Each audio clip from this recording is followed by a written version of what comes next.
Baik, anak-anak, apakah sudah bergabung semua?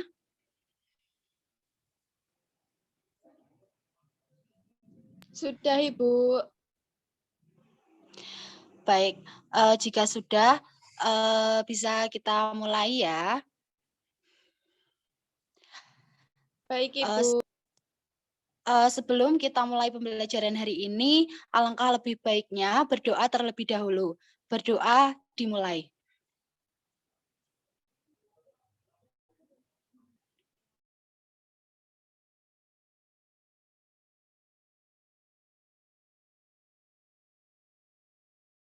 Lebih dahulu ya. 1. Amalia hadir.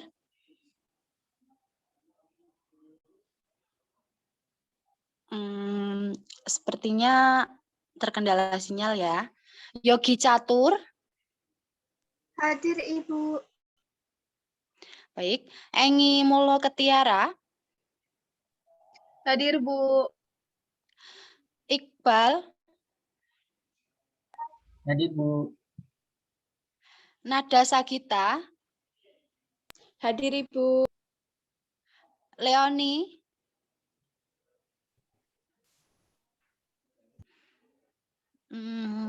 Sepertinya masih terkendala sinyal ya.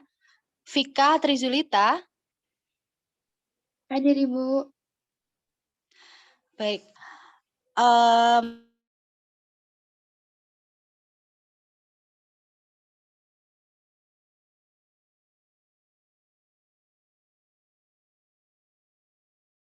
Apakah masih ada yang ingat minggu lalu kita sudah belajar tentang apa? Siapa yang masih ingat?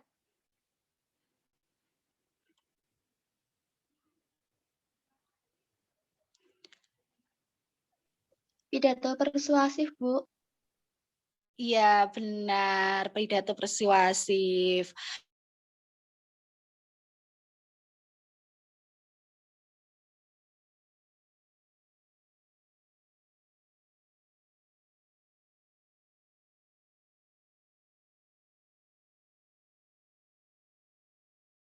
Yakni menganalisis unsur-unsur pembangun cerita pendek dalam buku kumpulan cerita pendek.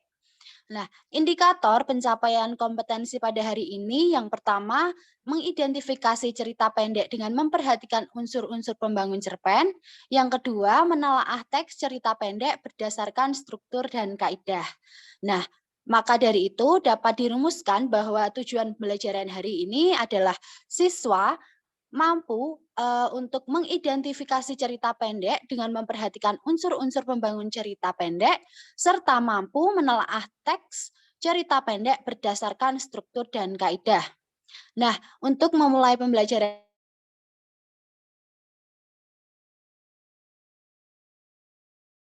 di WhatsApp grup ya.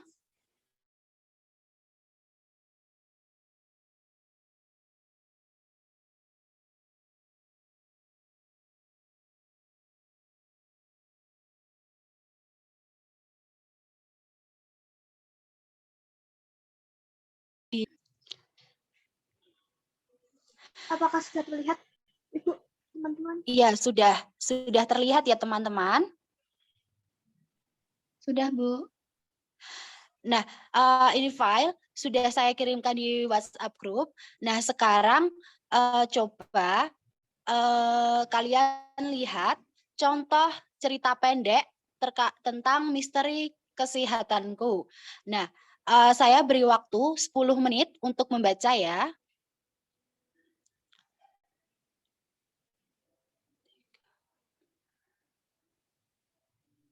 Baik, Ibu.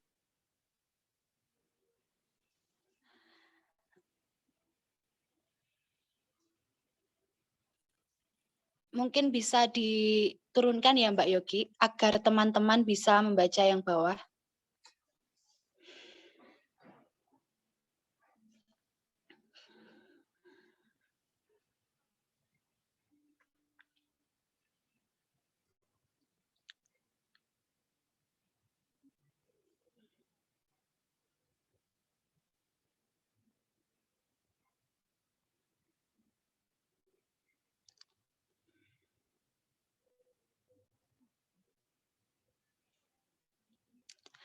Baik, apa sudah selesai membaca?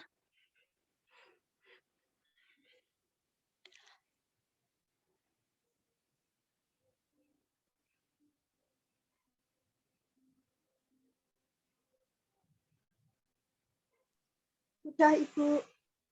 Ya, sudah ya.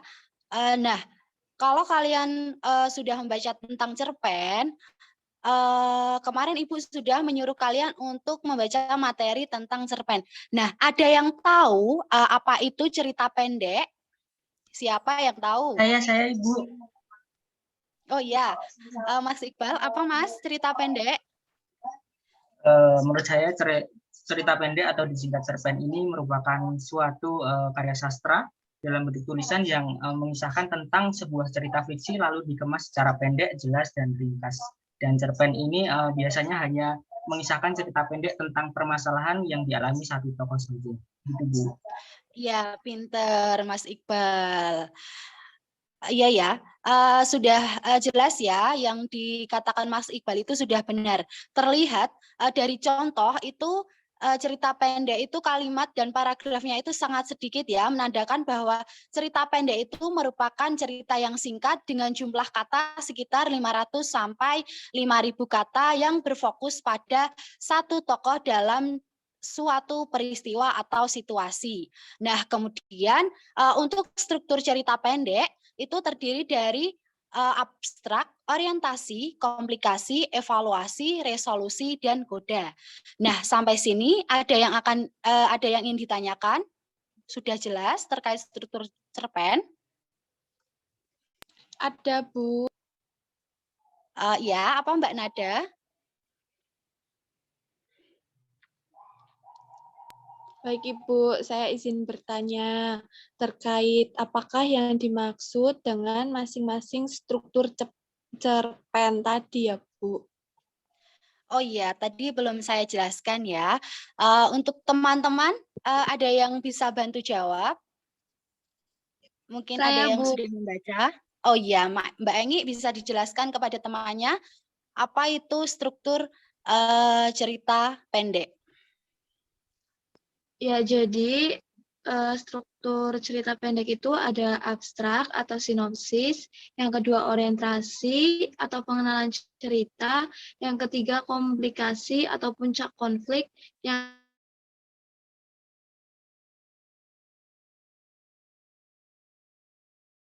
koda yaitu komentar akhir terhadap keseluruhan isi cerita. Iya, pintar. Secara singkat, padat, dan jelas, tapi sudah mewakili semua ya Mbak Engi. Apakah sudah jelas Mbak Nada tadi yang disampaikan oleh Mbak Engi? Iya, Bu. Sudah. Terima kasih, Mbak Engi dan Ibu. Iya, saya menambahkan sedikit ya bahwa abstrak, evaluasi, dan koda itu bersifat opsional. Nah, artinya sebagian besar cerpen tidak mengharuskan ada abstrak, evaluasi, dan koda. Nah, sekarang kita masuk ke topik selanjutnya tentang unsur-unsur pembangun cerpen. Apakah kalian sudah tahu apa saja unsur-unsur pembangun cerpen itu? Sudah, Ibu. Iya, apa Mbak Vika? Unsur-unsur pembangun cerpen itu ada tema, tokoh, penokohan, alur, latar, sudut pandang, dan amanat. Ya, pintar sekali. Tema itu tema dari cerita pendek atau topik utama yang dibahas. Kemudian tokoh itu tokoh yang terlibat dalam cerita pendek. Penokohan itu biasanya watak. Kemudian alur itu ada alur maju atau alur mundur. Kemudian latar itu ada latar tempat dan latar suasana. Kemudian ada sudut pandang dan amanat. Amanat itu biasanya pesan yang disampaikan penulis kepada pembaca. Nah, sampai di sini sepertinya kalian sudah paham semua ya? Sudah paham? Sudah paham ya? Nah, sekarang Insya Allah paham, Bu. iya, oke Mbak Nada. Nah, sekarang kalau sudah paham, Ibu akan membagi kelompok.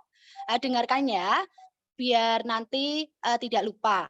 Masing-masing kelompok itu terdiri dari 2 sampai 3 orang. Kelompok 1 itu Mbak Nada sama Mbak Leoni. Kemudian kelompok 2, Mbak Yogi sama Mbak Amalia. kelompok 3, Mas Iqbal, Mbak Engi, dan Vika. Nah, kelompok 1 itu membahas terkait struktur cerpen dari yang tadi setelah dibaca, yakni struktur cerpen misteri kesehatanku. Yang kedua membahas tentang unsur-unsur cerpen. Yang ketiga, kelompok 3 membahas tentang kaidah kebahasaan dari cerpen. Nah, Ibu beri waktu 40 menit untuk mendiskusikannya. Bisa dimulai dari sekarang.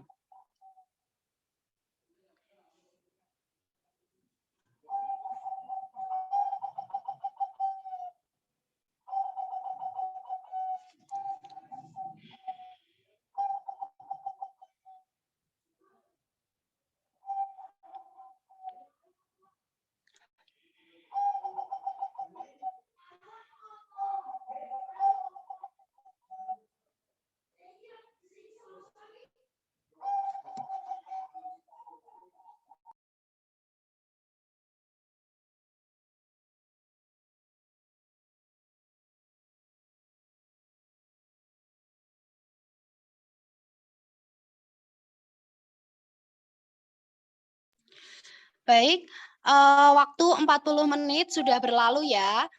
Saya anggap kalian sudah selesai dengan tugas.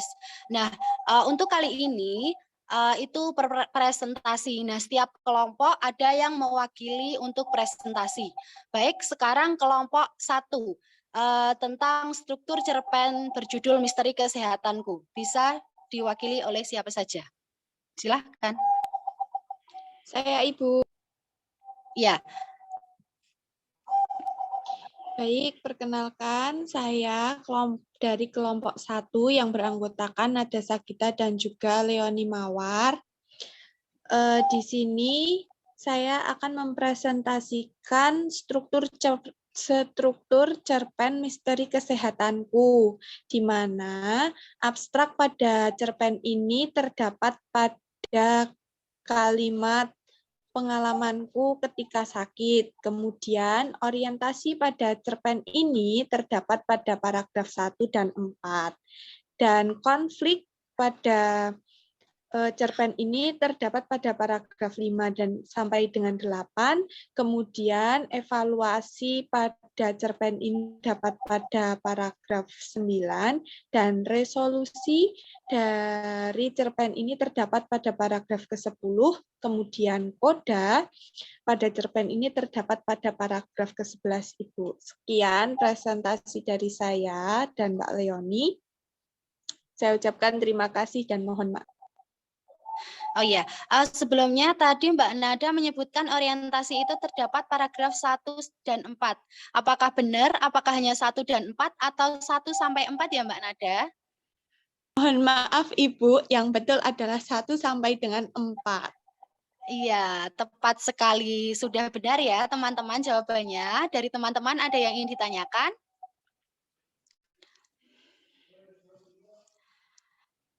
Kalau diam saya anggap sudah paham dan tidak ada yang ditanyakan ya. Oke, sekarang menuju ke kelompok 2 tentang unsur-unsur cerpen Misteri Kesehatanku. Dari kelompok 2, silahkan presentasikan hasil kerja kalian. Baik, Ibu. Apakah suara saya terdengar? Ya, terdengar Mbak Yogi. Ya. Ya benar Mbak Yogi. Terima kasih atas kesempatannya. Izin menyampaikan hasil diskusi dari kelompok 2 mengenai unsur-unsur cerpen Misteri Kesehatanku.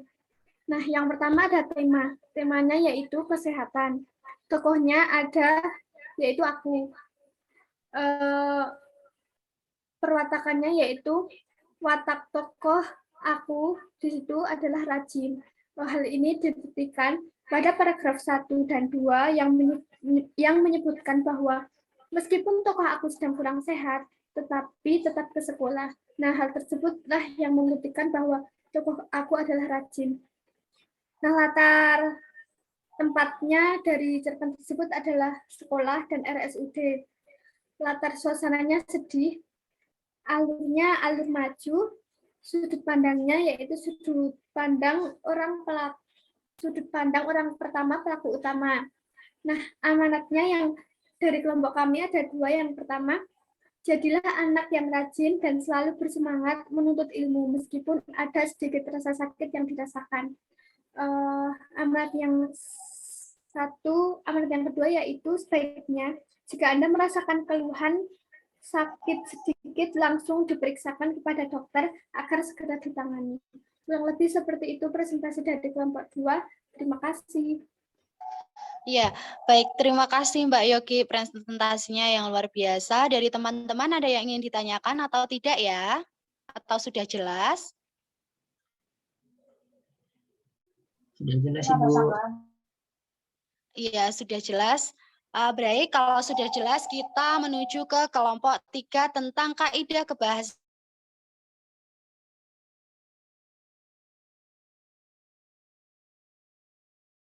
Saksi kalian. Baik, sebelumnya apakah suara saya terdengar?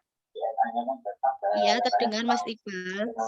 Baik, sebelum perkenalkan, nama saya Muhammad Iqbal Karunahas, perwakilan dari kelompok 3 yang beranggotakan saya Muhammad Iqbal Karunahya, Eni Muloko Tiara, dan Vika Tri Yulita.